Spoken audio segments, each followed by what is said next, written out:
As black belts, we have a tendency to want to believe that our style is the best martial art. This has been going on for hundreds and hundreds and hundreds of years. And often the higher the rank of your black belt, the more you have to grip on tight, don't let go. My style is superior style. American Kenpo Karate, which I've been studying all my life, is one of the most complete martial art systems, bar none, on the globe.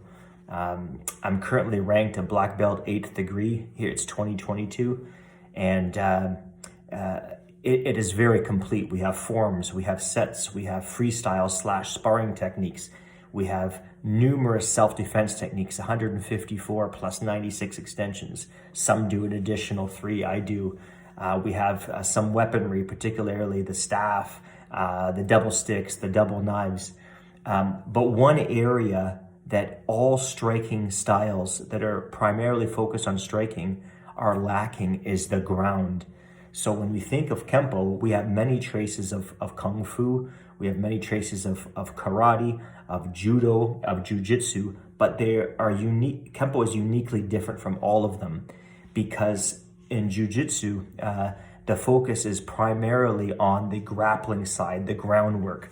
And why that is so important is that all fights start standing up. I get that. But if you were taken to the ground by a bigger, a stronger, heavier opponent, you better know what to do on the ground. There's a common belief that just apply your Kenpo techniques the same as you would stand up on the ground. And I am here to tell you that that's a lot easier said than done. If your martial art is focused on standing up and outstriking the person, and your technique did not work and you were taken to the ground, what makes you think that the area that you were stronger at that didn't work is now all of a sudden going to work on the ground?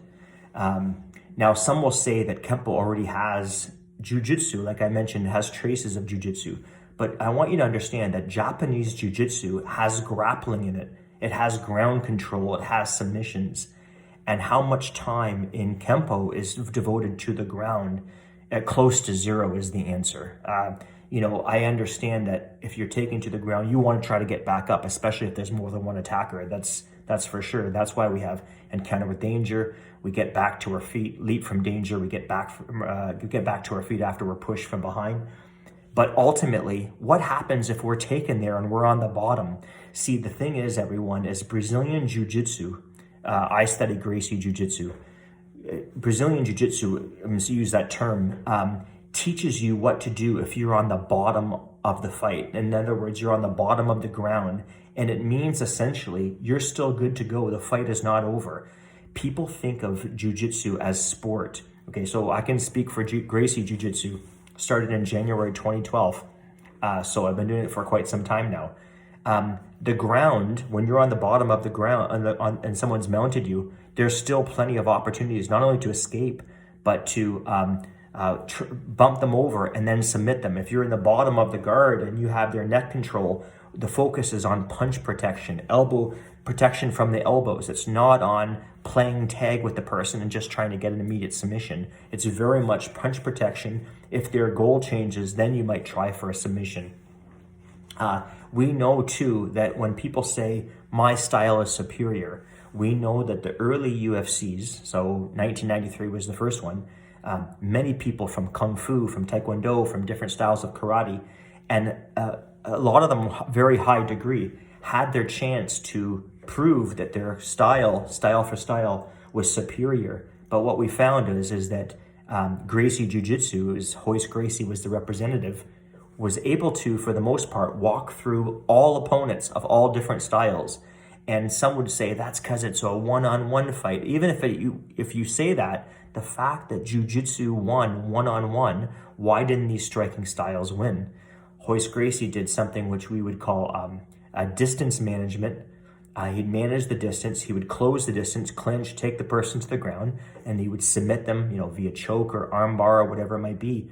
And it was it wasn't surprising to jiu-jitsu people because that is the mindset of what to do against a striker. A striker can win, but they have to knock you out. So their ability to land that one big punch or that one big kick, that is what their go-to is. Whereas in jiu-jitsu, there's so many different ways they can end the fight once they get their hands on you. If we think about mixed martial arts today, there is no mixed martial arts without Brazilian Jiu-Jitsu.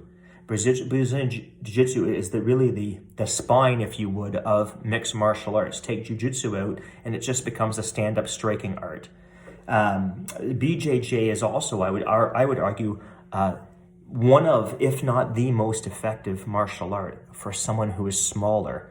So if you only know how to strike and a bigger, stronger, heavier person tries to attack you, and you are a 115-pound female and you need to outstrike someone who's 200 pounds, that is a very difficult task because size and strength matter. The founder of Gracie Jiu-Jitsu, Elio Gracie, was not a big man. My understanding was he was around 140 pounds, roughly. And he spent a lot of time on the bottom because bigger guys would get on top of him. But his mindset was, I will go until I have to go, as long as the fight goes, to get that submission in. So Jiu-Jitsu is very much about using the opponent's energy against them before you end the fight.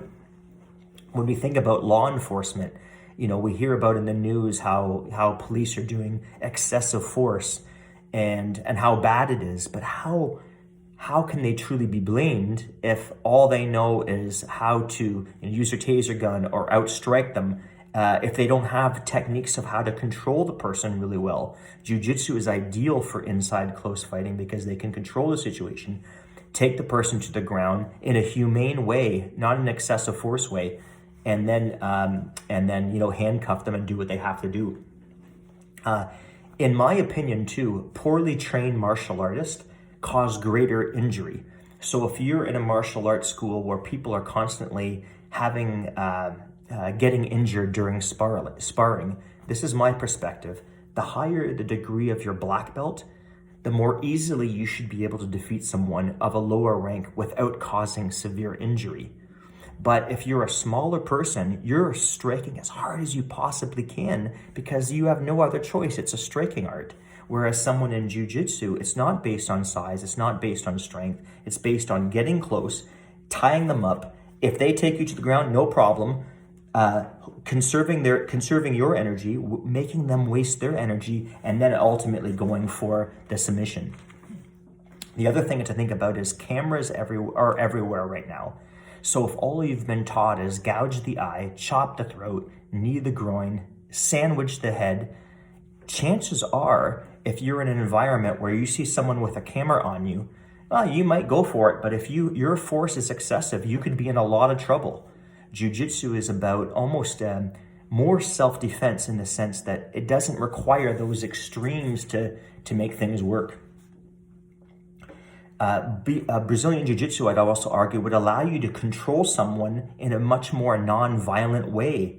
So, for example, you can choke someone and not put them unconscious, or you can put someone in a very, very tight Americana arm lock or an arm bar and actually literally negotiate. This arm could break, and you can calm the situation without actually breaking it. But again, if you're in a striking art, you're relying on landing the big punch, the big chop, the big kick to the groin that hopefully will end the fight. But often all it does is escalate the fight. So all this to say that being able to defeat someone without injuring them is the biggest advantage of jiu-jitsu.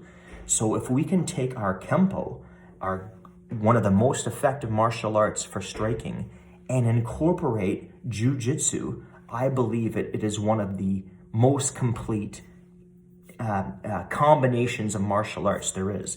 You can go out and take different types of striking arts. You can take Krav Maga, you can take Shotokan Karate, you can take Taekwondo, you can take different styles of Kung Fu, but ultimately it's the same message: outstrike the person. Jiu-Jitsu alongside Kenpo, you got the stand-up, which is almost second to none, perhaps second to none, and also the knowledge of what to do on the ground. And I'll tell you, jiu-jitsu, even Japanese jiu-jitsu, let alone Brazilian jiu-jitsu, involves groundwork. And just saying Kenpo's got the groundwork, you just need to know where to look, it's not true. You need to spend time on the ground, by an effective teacher. And that's what I learned from Gracie Jiu-Jitsu. And to me, it has made my Kenpo stronger. Just a message. So rather than criticizing Jiu-Jitsu if you're a Kenpo black belt and saying, oh, Jiu-Jitsu is all sport, don't say that if you've never taken it. And when I'm saying taking it, that doesn't mean a seminar. That doesn't mean a single class or two. Spend time in it and you won't say that. Jiu-Jitsu is one of the most complete self-defense martial arts in the system, and so is Kenpo. But together, they're really powerful. Hope you enjoyed that.